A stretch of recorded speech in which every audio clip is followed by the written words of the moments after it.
In 1944, in Hungary, Soviet soldiers came to a small village.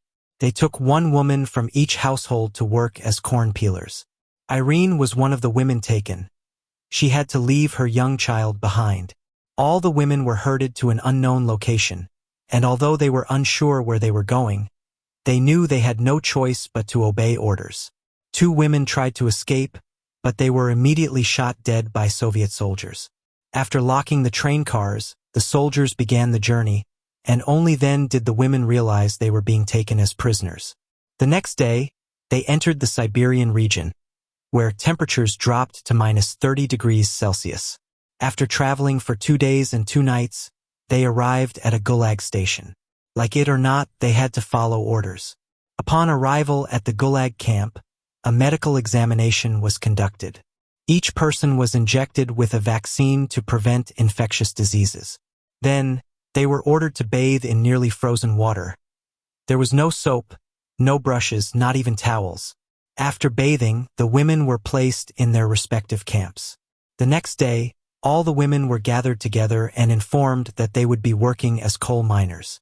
If anyone violated the rules, they would be locked in a pit for 3 days without food or water. If anyone attempted to escape, the only punishment was execution. After morning roll call, they were given a bowl of watery soup as breakfast. Then they were marched for an hour to the mining site. Inside the mine, each woman received an oil lamp.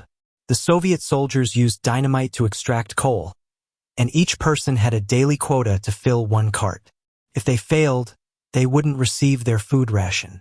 Because Irene helped her friend meet her quota, she was the last to return and missed dinner. The water in the bath had frozen, so they went to sleep with tired bodies and empty stomachs. The next morning, Irene asked the supervisor for leniency because she hadn't eaten, but the target remained the same. No reductions allowed. A few days later, a worker named Anna developed a fever, but the supervisor still forced her to work. As a friend, Irene sacrificed her wedding ring to trade for medicine, but by evening, the supervisor who had promised the medicine hadn't returned. By the time work was over, Anna could no longer walk. The guards had to leave them behind due to a snowstorm. Irene tried to help Anna walk, but she fell again. Irene didn't yet know that Anna had died. She dragged Anna's body toward the barracks, but a wolf was watching her intently. Irene was forced to leave Anna and run to the barracks. If you were Irene, what would you do? Go back for Anna, or ignore everything as if nothing had happened? Write your answer in the comments.